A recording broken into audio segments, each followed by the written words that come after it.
we're here with the first plug-in hybrid electric car from BMW's M division, and it's not a car at all. It's this, the 2023 XM SUV. BMW calls it the ultimate expression of performance and luxury, but is it? Let's find out.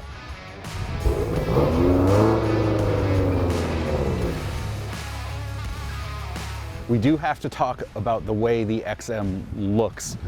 We went in depth when we saw it in Chicago, but that was a white and black model, and compared to this, that was inconspicuous. This is Marina Bay Blue Metallic with the Night Gold accent package, and it's the most conspicuous I've ever felt driving a press car. I don't really want that, to be honest with you. I am not about being conspicuous, especially conspicuous consumption.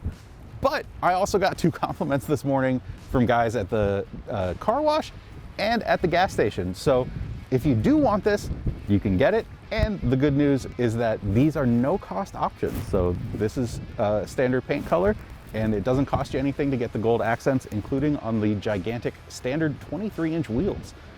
But if you don't want it, you don't have to. The interior of the XM is probably my favorite thing about this car. And again, BMW wants this to be the ultimate expression of performance and luxury. And this is a very luxurious place to be. There's merino leather upholstery. This has the $2,500 two-tone interior option with vintage coffee Napa leather. It's on the door panels, it's on the dash, it's on the rear doors as well. It's sort of meant to look older, and BMW says that each treatment will age in its own specific way, which sort of makes this a one-of-one interior eventually. It's only available with this Silverstone upholstery or a deep lagoon color. And you might be thinking, a white and brown interior looks probably a bit out of place with the blue and gold exterior, and to me it absolutely does. It doesn't really match what's going on outside at all. It still looks better than the deep lagoon, which is a greenish blue. It's just a lot. There's a lot of styling here at all times. There's no glass roof. Instead, you get this textured panel that the only question every passenger will ask is, does it open? No, it does not. There's LED lighting around, so you can change the ambient lighting color. But comfort-wise, this is more of a performance car cockpit. So you get a big center console, you get classic M bits everywhere. You get this large touchscreen display with iDrive 8. It works really, really well. It's very responsive. Graphics are crisp and clear. You get all sorts of configurability options. You get a home button, you get controls down here if you want to use that. The nice thing, I think, about this car being an M car is its sheer configurability. There are a ton of menus for everything. We'll dive into sort of the performance aspect of those in a bit, but it's not information overload, and it's not confusing just high-tech things for the sake of high-tech things. It's just good, advanced tech. It's very modern, feels very nice, fairly easy to use. I wouldn't mind more physical climate controls. You get some defrost controls down here, but for the most part, climate lives in the menu of the touchscreen. It does stay fixed to the bottom of the screen, so you can bring it up easily when you want to, but I would prefer some basic physical controls. But it's not terrible for what it is. But we should really check out the back seat, which is where the luxury gets dialed up another couple notches. So here we are in the back seat of the XM. And this is probably my favorite place to be in the car, which is so weird for what is such a driver-focused performance vehicle. And one of the reasons I'm so confused about this car. We noted it in Chicago. These are M Lounge seats, is what BMW calls them. They're very comfortable. Not a lot of bolstering. It's a very nice flat surface across the entire back seat, but it's so comfortable. I have so much room. Everything feels great. You have climate controls, you have XM branded cushions that match the upholstery for some reason. BMW doesn't want you to forget you're in an M car, so all the seat belts, including in the rear, have the M striping. But this is the back seat of like a 4-seater chauffeur-driven luxury car or luxury SUV. And it's so comfortable until the car is going. There's so much noise from the twin turbocharged V8 when it's going. And the ride quality is just so terrible that it's very distracting and very uncomfortable. And again, BMW wants you to drive the hell out of this car, not sit in the back and be comfortable. That's not what this is for. Get an Alpina, get almost anything, get a 7 Series. This is a performance SUV. Why is the back seat like this? It confuses me, and it really, really frustrates me, because this could be either a performance car and it doesn't need all of this, or it could be a luxury SUV, in which case it doesn't need to be so bonkers in terms of power or ride or handling. But instead you're left with both, and it can't really do either to the best of its ability. It is supposed to be indulgent, and if you do have passengers, they are going to be very comfortable as long as you're at a stoplight. So here we are, folks, driving the 2023 BMW XM. And this is probably what it does best, at least as long as you're sitting where I am. There's a ton of performance here. This is an M car after all. And in fact, with 644 horsepower and 590 pounds-feet of torque, that's system horsepower because this is a plug-in hybrid. This XM, until the more powerful Label Red debuted, was the most powerful BMW from the factory ever produced, which is fun because it's still an SUV, and that's just not necessarily my ideal body style for performance driving.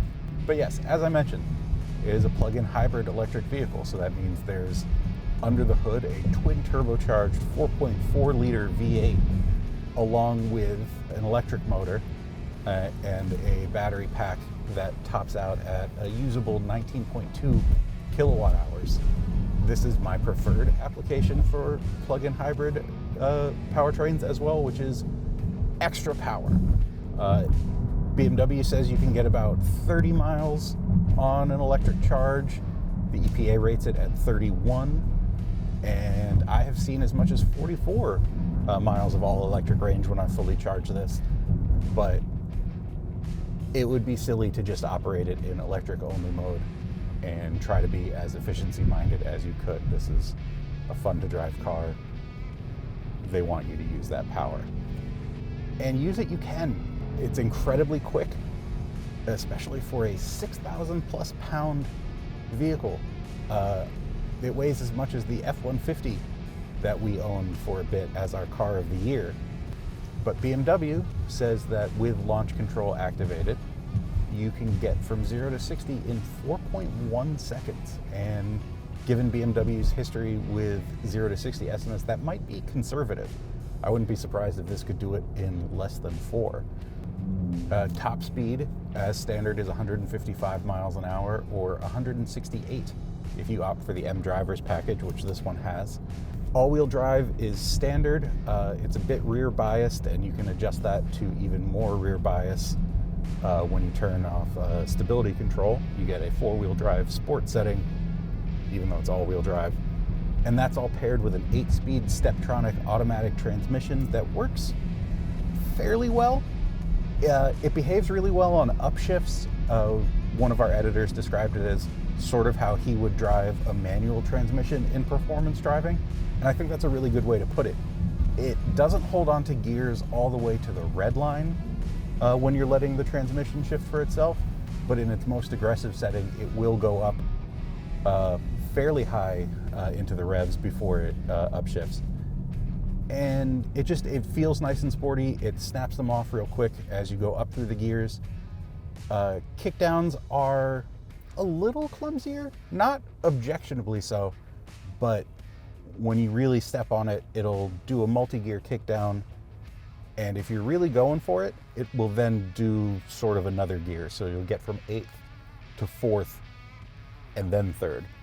And that hesitation sort of feels like the transmission going, "Are you sure?" before it really, really commits. Not especially aggravating, but not the cleanest operation. I would rather it just go right to 3rd. But overall, very, very quick, very, very powerful, at least in a straight line. But BMW isn't just about performance driving and in a straight line. They want you to tackle the curves as well. And this is, again, really impressive for what it is. You go around curves, there's very, very minimal body roll. You do have active roll control in the car as standard, so that does obviously help a bit. It's also a M-designed steel spring suspension. Other competitors like the Porsche Cayenne are willing to go to an air suspension to give you that variability, but the adaptive suspension here still uses steel springs, which for performance driving and feel is great. It works really well. The downside to the suspension, however, is that the ride quality is atrocious. There's no good setting that I've been able to find in about a week of driving this around that feels really comfortable at low speeds, high speeds, whatever. You feel every bump, every expansion joint, everything, and it thwacks against them, especially with these 23-inch wheels and tires that look barely thicker than a rubber band. There's just nothing protecting you or any passengers from feeling everything. And that makes it confusing because the back seat looks like such a comfortable place to be. This is such a luxurious cabin that not having a setting with decent ride quality is just, it's very, very, very frustrating. Again, there's just no way around it. It doesn't feel good to drive in sort of normal conditions. But you'll trade that for things like an exhaust note that sounds like that, and acceleration that is just that lightning quick.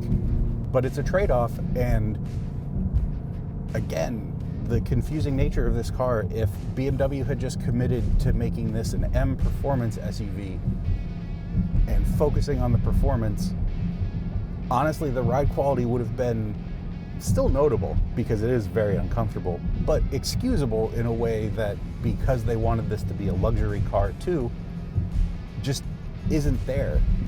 Everything else at this price point may ride a bit firm, if it rides harshly at all, but there's a setting there where you, the driver, and your passengers are isolated from those things in a way that this just doesn't seem capable of doing. The brakes have phenomenal stopping power, especially given how heavy the XM is, but in terms of feel, there's just some sort of plug-in hybrid vagueness to it that can be a little frustrating, a little hard to modulate. Not my favorite thing. You can control the braking setting. There's a sport braking setting or sort of a normal setting, and you can also control whether you want minimal regen or maximum regen in the braking system. Those are two separate things because the XM is highly configurable, just like any M car. You can adjust those within the touchscreen display. You have a fair number of settings. Brakes, you have comfort and sport. Energy recovery, which is the regeneration that returns energy to the to the battery pack. You have a min and max setting. You have 3 settings for the drivetrain. You have comfort, sport, and sport plus. Same for the chassis. Steering has comfort and sport. You also have adjustable all-wheel drive settings. Overall, you can make this exactly the way you want in terms of driving experience, and you have these 2 convenient little M paddles here to keep your presets right at hand. So you want the most hardcore on M1, boom, you hit it, you've got all those settings in a flash. M2, maybe you want that to be more comfortable, maybe you just want them both to be crazy, and one lets you shift using these colossal carbon fiber shift paddles, and one you just want the transmission to handle things. It's however you want it to be. It's one of the great things about an M car in general, and the XM in specific, is just you can dial it in pretty much how you want. This remains probably the most confusing car I've driven in a long time. There's a lot of performance and a very luxurious interior, but the harsh ride quality really detracts from both and ultimately frustrates. But the good news for shoppers is that if you were in the market for a loud, fast, luxurious, and expensive SUV, you've got another choice. For my full review and the rest of our content, be sure to head to Cars.com. Remember to subscribe and turn on notifications so you don't miss anything from Cars.com. And if you enjoy this content, be sure to give us a like.